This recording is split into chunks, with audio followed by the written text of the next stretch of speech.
Another busy week in Raleigh, and the North Carolina Medical Society has lots to talk about. Thanks for joining us for this week's Political Pulse. I have Emma Kate Souter and Thomas Kinchler here to talk about it.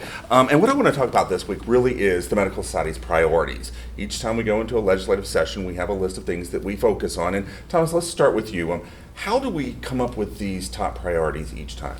We come up with these priorities. We ask our members what they're hearing from their patients, what they're experiencing professionally, and we make a list, and then we run this list up through our legislative cabinet and our board, who's ultimately the final say on what will be advocated for.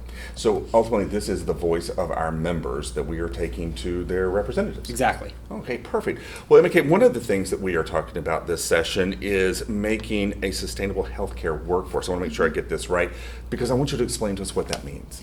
Yes, essentially, we're just trying to address the systemic changes that are impacting clinicians and their well-being and, creating a better healthcare system for everyone in our state. And that includes addressing physician and PA burnout, addressing the workforce violence we're seeing a lot in the health system right now, and just overall increasing physician and PA support and care teams. Again, listening to our members. Thank you very much. Thomas, something else that we're talking about a lot is patient-centered healthcare. Why is that a priority this time? That's a priority because we're always for patient-centered healthcare. The patient should be at the center of care.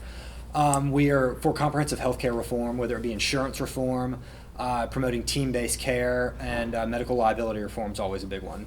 And something else that I don't think you mentioned was clinician-patient communication and their relationship. That's also something that's a big priority for us. Yeah, the patient-clinician relationship is sacred.